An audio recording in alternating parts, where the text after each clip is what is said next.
हम next reaction के बारे में बात करेंगे। हमने 8 रिएक्शन आपको सॉल्व करा दी है। आज हम बात करते हैं आपसे नेक्स्ट रिएक्शन यानी कि रिएक्शन नंबर 9 के बारे में, जो कि रिएक्शन का नाम है फिटिग। ठीक है, फिटिग रिएक्शन। रिएक्शन का नाम है हमारा फिटिग, हिंदी में फिटिग कहते हैं, ऐसे लिखते हैं फिटिग। ठीक है, फिटिग अभिक्रिया। इसमें अगर आपने याद की है वुड्स रिएक्शन तो आप इसे आसानी से सॉल्व कर सकते हैं। जैसे उसमें RX ले रहे थे तो बस आपको यहाँ क्या करना है, यहाँ आपको बेंजीन बनानी है और उसके ऊपर लिखना है X। ठीक है, और फिर सेम रिएक्शन Na लेनी है, फिर से वही 2 Na ले लो और यहाँ पर फिर से एक ऐसा ही करना है, X लेना है। और प्रेजेंस में भी वही रहेगा जो उसमें था, दोनों रिएक्शन में ड्राई ईथर। यहाँ पर क्या निकालोगे, Na के साथ क्या जाता है, 2 Na है 2 X हैं, तो दोनों को निकाल दो तो क्या बना, 2 NaX बन गया। ठीक, बच गए हमारे पास क्या, बेंजीन। दोनों, इन दोनों बेंजीन को ऐसे गिरा सी के और जोड़ दो आपस में, बस। ठीक है, तो ये क्या बन गया आपका, 2 हैं ये और फिनाइल है, तो क्या कहोगे, बाई फिनाइल कह देंगे इसको। ठीक है, ये क्या है हमारा, कुछ भी हो सकता है, वही क्लोरोबेंजीन हो सकता है, ब्रोमोबेंजीन हो सकता है, आयोडोबेंजीन हो सकता है, तो जो भी निकालना है सोडियम के साथ निकाल दो, ये इसका प्रोडक्ट हो गया। ठीक है, फिर नेक्स्ट रिएक्शन है हमारी रिएक्शन नंबर 10। फिटिग रिएक्शन हो गई, वुड्स हो गई। अब मैं दोनों को जोड़ देती हूँ, वुड्स भी और फिटिग भी। ये वुड्स है और उसके साथ जुड़ जाएगी फिटिग रिएक्शन, वुड्स फिटिग रिएक्शन। अगर आपको वुड्स याद होगी और फिटिग याद होगी तो आप इन दोनों रिएक्शन को कर दोगे। वुड्स में क्या था, RX, और फिटिग में क्या है, बेंजीन है। तो आप क्या करोगे, एक तो ले लो फिटिग में से, ये रख दिया। Na दोनों में सेम है तो यहाँ भी ऐसे ही रहेगा, और एक रख देना है आपको RX किसके अंदर से, वुड्स के अंदर से लेना है RX, फिटिग के अंदर से क्या लेना है, बेंजीन के ऊपर क्या, X, और दोनों के अंदर है Na तो दोनों में से Na ले लो। प्रेजेंस फिर से वही है, ड्राई ईथर। ठीक है, फिर से वही निकाल दो तो क्या निकालोगे, 2 NaX निकालोगे। ठीक, 2 NaX निकालोगे। अब बचा क्या भाई, X हट गया, यहाँ से भी हट गया, ये भी हट गया, तो क्या बचा, R बचा। तो बेंजीन के ऊपर क्या लगा दोगे, R लगा दोगे। ठीक है, प्लस। अब अगर यहाँ पर आप रखना चाहो इसकी जगह, बेंजीन की जगह क्या रख रहे हो, इसमें यहाँ पर X की जगह क्या रख रहे हो, Cl रख रहे हो, ये आपका 2 Na हो गया, प्लस यहाँ पर CH3Cl रख रहे हो। ठीक है, प्रेजेंट सेम यही हो गई, तो क्या बनेगा भाई, Na के साथ तो दोनों Cl निकल गए, ये तो निकल गए, 2 NaCl बन गया। तो अब बेंजीन के ऊपर क्या लगाऊं मैं, R की जगह क्या ले लिया आपने, CH3, तो ये बन गया। इसे क्या कहते हैं, इसे कहते हैं toluene. This is the product of Wurtz Fittig reaction. ठीक है, समझ में आ गया, ये हो गई आपकी woods Fittig reaction. Got it. चलिए अब नेक्स्ट रिएक्शन हम करते हैं वुड्स फिटिग के बाद, रिएक्शन नंबर 11। अब रिएक्शन नंबर 11 पे हम रिएक्शन करते हैं haloform reaction, most important reaction, haloform reaction. ठीक है, तो अब इसमें आपको क्या याद रखना है, इसमें 3 नाम आपको बहुत ज़रूरी याद रखने हैं, बाकी तो सारा सेम ही होता है, 3 नाम अलग होते हैं इसमें। हेलोफॉर्म में कौन कौन है, इथाइल अल्कोहल। ठीक है, इथाइल अल्कोहल को आप 2 तरह से लिख सकते हैं, CH3CH2OH करके भी और C2H5OH भी, तो कैसे भी लिख लीजिए, C2H5OH, ये इथाइल अल्कोहल हो गया। दूसरा आपको याद रखना है एसीटल्डिहाइड, CH3CHO, और तीसरा आपको याद रखना है एसीटोन, CH3COCH3। ये आपको नाम याद रखने हैं। ये तो पता ही है आपको, C2H5 क्या होता है, इथाइल, और OH क्या होता है, अल्कोहल, तो नाम क्या बन गया, इथाइल अल्कोहल।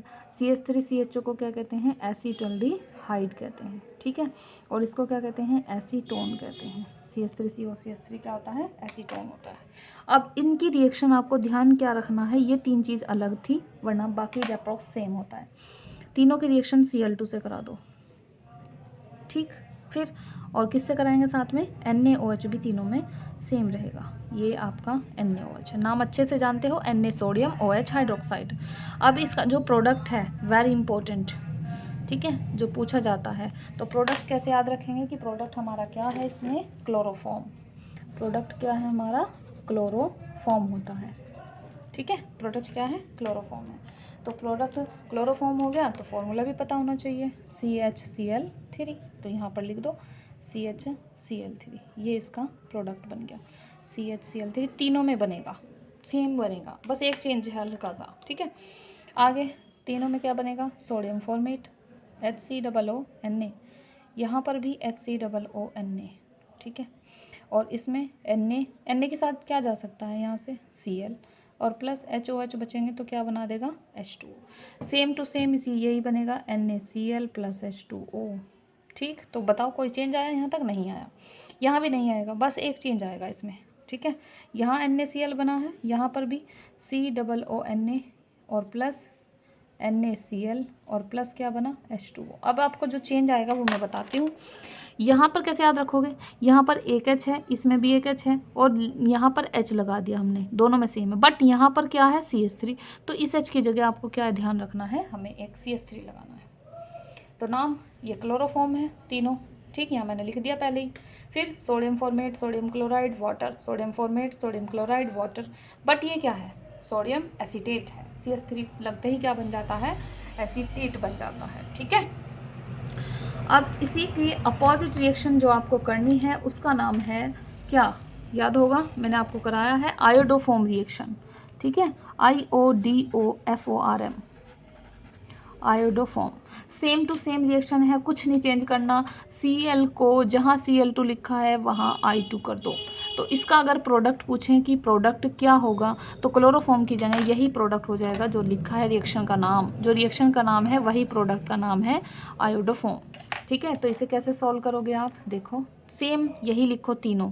ठीक है, C2H5OH लिख दिया, प्लस रिएक्शन Cl2 की जगह किससे करोगे आप, I2 से। ठीक है, Cl2 की जगह क्या आ जाएगा, I2 आ गया, प्लस प्लस क्या लिखना है NaOH।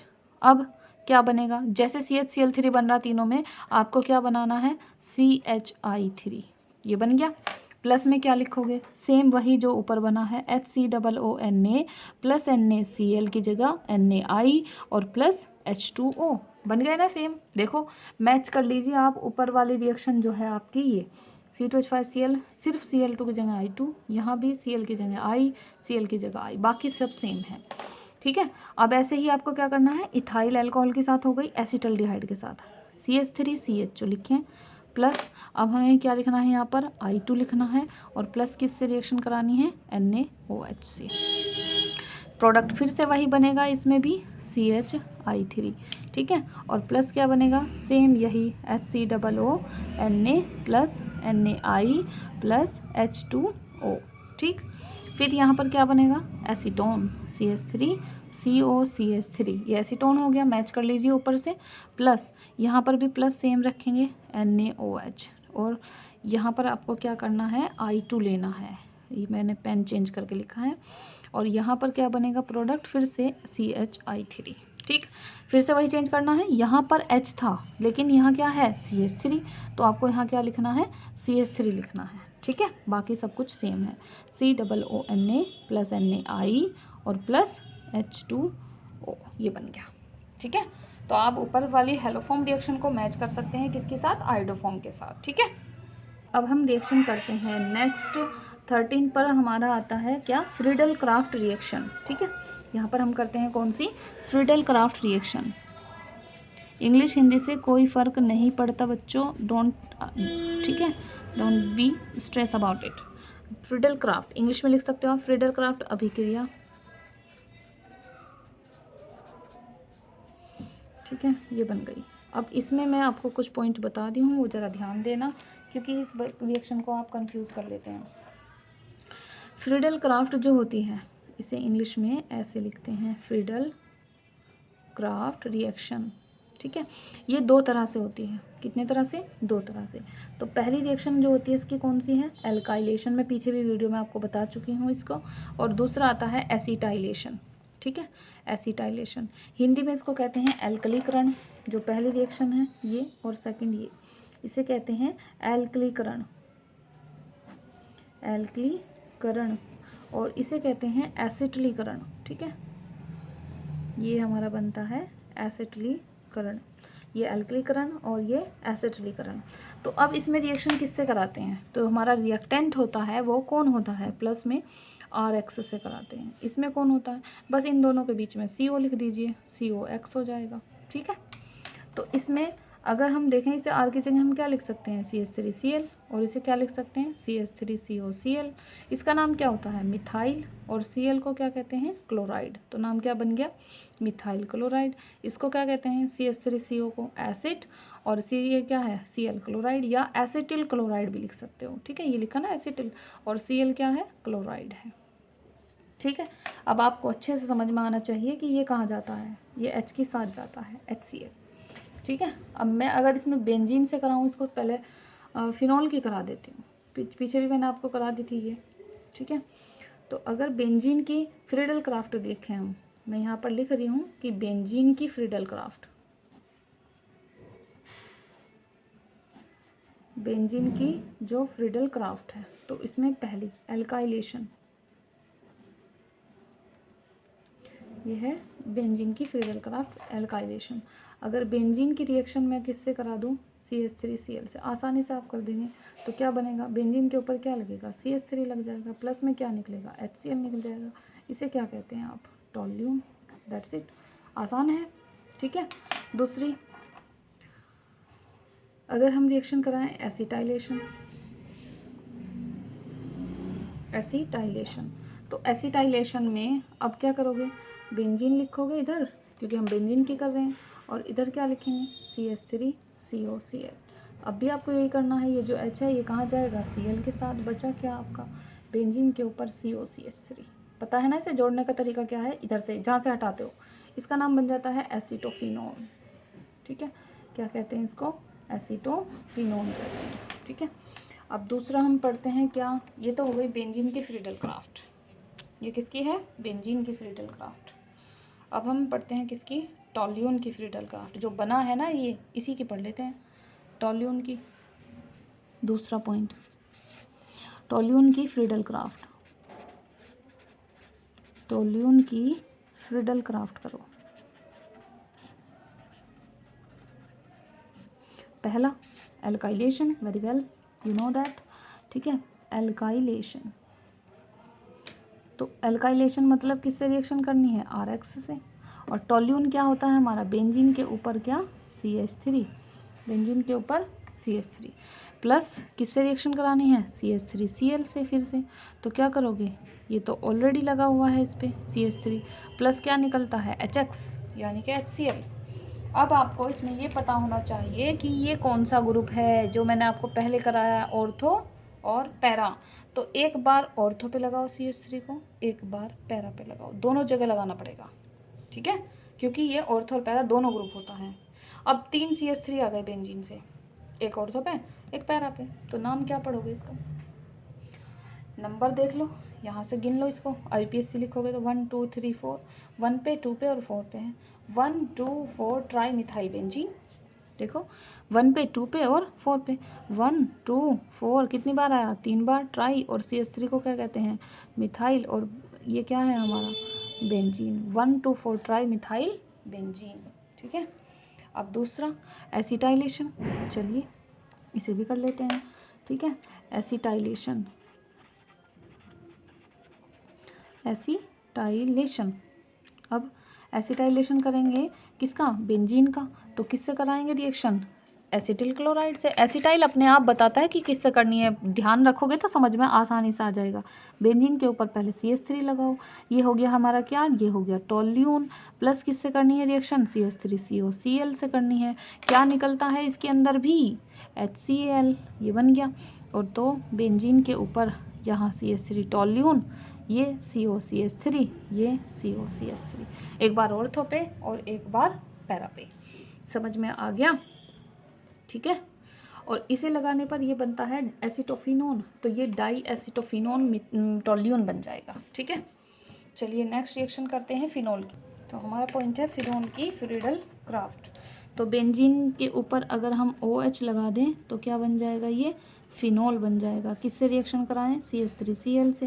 कौन सी रिएक्शन हो जाएगी, ये हमारी एल्काइलेशन, पहली है ना, तो इसे क्या कहते हैं, एल्काइलेशन, क्योंकि CH3COCl से करा रहे हैं। तो बेंजीन के ऊपर क्या लगेगा, ये ऐसा कैसे ही, ये फिर से ऑर्थो और पैरा, इसको तो एक बार ऑर्थो पे लगा दो, और दोबारा बनाना चाहो ऐसे ये पैरा पे, ये करा चुकी हूँ मैं आपको रिएक्शन, ठीक है, प्लस HCl। बैलेंस करना है, यहाँ 2 लगाओ, यहाँ 2 लगाओ, ठीक है। इसे क्या कहोगे, ऑर्थो मिथाइल, ऑर्थो पे है ना फिनोल, इसको क्या कहोगे, पैरा पोजीशन पे आ गया कौन, CH3, तो पैरा मिथाइल, कौन, किसके साथ लगाए, फिनोल। Para-methyl phenol. ठीक है, अब दूसरी रिएक्शन करते हैं, कौन सी? एसिटाइलेशन। एसिटाइलेशन, ये बनाया हमने क्या? फिनोल, प्लस रिएक्शन करानी है एसिड क्लोराइड से, CH3COCl से। क्या कहते हैं इसको? एसिड, और Cl क्या है? Chloride, acid chloride. तो फिर से आप ध्यान देंगे, हमें क्या करना है? HCl निकालना है। HCl तो बाहर हो गया, अब क्या बचे? दोनों फिनोल बना लो पहले 2 बार, क्योंकि आपको पता है ऑर्थो पैरा पोजीशन लगानी है, क्योंकि जो OH होता है वो कौन सा है? पीछे पढ़ा चुकी, ऑर्थो और पैरा। यहाँ लगाओ, यहाँ लगाओ, कौन सा? COCH3, ये लगाया, और COCH3 यहाँ लगाया, ऑर्थो पे और पैरा पे। ठीक है, समझ में आ गया? Ortho para direct chain group है। और बाई चांस आपको अगर नाम ना याद रहे तो दोनों को एक साथ करके लिख सकते हो, ऑर्थो पैरा प्रोडक्ट। ये आपको शॉर्टकट पॉइंट दिमाग में रखना है, ऑर्थो पैरा प्रोडक्ट बना दोगे। ठीक है, समझ में आ गया? तो रिएक्शन कितनी हो गई? रिएक्शन नंबर 14 लिखे आपकी, कौन सी? DDT बना देते हैं, ये मैं आपको करा चुकी हूँ। ठीक है, DDT की फुल फॉर्म क्या होती है? डी से क्या होता है? डाई क्लोरो, डी से डाई क्लोरो, फिर डी आया डाई फिनाइल। ठीक है, डाई क्लोरो, डाई फिनाइल, फिर तीसरा आया ट्राई क्लोरो। कितने? 3, और 2 कार्बन होंगे तो एथेन। कैसे बनेगा वो देखो। पहले आपको क्या करना है? इथाइल अल्कोहल लेना है। इथाइल अल्कोहल की रिएक्शन कैसे करोगे? CH3 लिखोगे कैसे? CH3CH2OH, ये लिखा। इसका ऑक्सीडेशन करा दो, K2Cr2O7 की प्रेजेंस में होता है ये। अब आपको क्या निकालना है? H2O निकालना है। यहाँ से इस पूरे H2O को हटा दो, क्या बचा?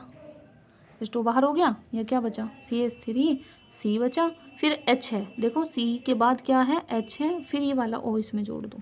ठीक, इसे क्या कहते हैं? ये होता है इथाइल अल्कोहल। ये ऑक्सीडेशन हो गया, नेजेंट ऑक्सीजन, ये नवजात ऑक्सीजन, इसको कहते हैं एसिटल्डिहाइड। ये क्या है? एसिटल्डिहाइड है। ठीक है, अब इसमें क्या करना है? इसे दोबारा इधर लिखो, CH3CHO को फिर से ऑक्सीडेशन कराओ। अब ये मैंने आपको पढ़ाया हुआ है, जब CHO में O जोड़ते हैं क्या बनता है? CH3COOH, this is acetic acid, ये बन गया। बट आपको क्या करना है? CH3CHO, इसकी रिएक्शन आपको Cl2 से करनी है। जब Cl2 से करेंगे, इसके 3 के 3 H हटा दो ये, और उसकी जगह बना दोगे CCl3CHO। ठीक है, और प्लस में क्या निकल जाएगा? HCl। ये एसिटल्डिहाइड है, और ये क्या होता है? इसमें 3 Cl है, ट्राई क्लोरो, 3 क्लोरो आ गए, तो इसे क्या कहेंगे? Try chloro acetaldehyde. ठीक है, ट्राई क्लोरो एसिटल्डिहाइड। आप इसका ये नाम नहीं लेंगे, क्योंकि क्वेश्चन इससे पूछा ही नहीं जाएगा। ठीक, तो याद क्या रखना है आपको? क्लोरल। क्या याद रखना है? क्लोरल। ठीक है, आपको याद रखना है क्लोरल, ये इम्पोर्टेंट नाम है इसका। अब रिएक्शन DDT के लिए है, आपको ये याद रखनी है और ये करनी है पहली और तीसरी। ठीक है, तो आपको क्या करना है? अब क्लोरल की रिएक्शन क्लोरोबेंजीन से करानी है। इस क्लोरल को यहाँ लिखो। ठीक है, CCl3, इस CHO को मैं ओपन करके दिखा रही हूँ, आप अच्छे से IUPAC पढ़ चुके हैं तो आपको अच्छे से समझ आ जाएगा। क्लोरोबेंजीन, क्लोरोबेंजीन को ऐसे लिटा सी दो और यहाँ पर लगा दो Cl। इसके 2 मोल लेने हैं क्लोरोबेंजीन के। ठीक है, और यहाँ आपको पता है सब जगह क्या लगे हैं? H लगे हैं। एक H की रिप्रेजेंटेशन दिखा दीजिए आप इसको, और यहाँ से आपको समझ आ जाएगा क्या निकालना है। इस तरह से लिखोगे तो समझ में आसानी आएगा। ये H और मिलकर क्या बना दिया? H2O। ठीक, अब जो बचा है उसको सबको एक साथ लिखो। कैसे? यहाँ से लिखना शुरू करो, CCl3, ये बचा है, फिर सिंगल बॉन्ड, फिर सिंगल कार्बन है और हाइड्रोजन, फिर क्या है? एक इधर जोड़ दो, एक इधर, क्योंकि कार्बन की वैलेंसी 4 होनी है, 2 ये हो रही थी, ऑक्सीजन तो हट गया, और इससे क्या जोड़ दोगे? बेंजीन, और क्या आ जाएगा आगे? Cl। फिर यहाँ से आगे जोड़ोगे फिर से ऐसे और बना Cl। बताओ क्या समझ में नहीं आया इसमें? हमने क्या करा? पहले CCl3 बनाया, कहाँ से बना? यहाँ से। यहाँ कहाँ? ये कहाँ से बन रहा है? इथाइल अल्कोहल से। तो इसे बनाने के बाद क्लोरोबेंजीन के 2 मोल लो, और फिर उसमें से H2O निकालो, 2 H यहाँ से, एक O यहाँ से, दोनों H और O मिलकर क्या बना देंगे? H2O। फिर जो ये कार्बन फ्री हुआ है बॉन्ड से, तो 2 बॉन्ड इनके साथ जोड़ दो जो मोल क्लोरोबेंजीन के हैं। अब क्या बना? ये 2 Cl है, तो 2 Cl को क्या कहते हैं? डाइक्लोरो। फिर ये 2 क्या हैं? Phenyl, diphenyl. फिर IUPAC फॉर्म में अगर गिनूँ, कार्बन तो ये है और दूसरे कार्बन से 3 Cl लगे हैं तो ट्राईक्लोरो, और 2 कार्बन है एथीन, तो इसे कहते हैं DDT, dichloro diphenyl trichloro ethene. ठीक है, समझ में आ गया। चलिए ना, पढ़ते रहिए, आगे करते रहेंगे हम इंपॉर्टेंट रिएक्शंस को। Okay, thank you so much, see you in the next class.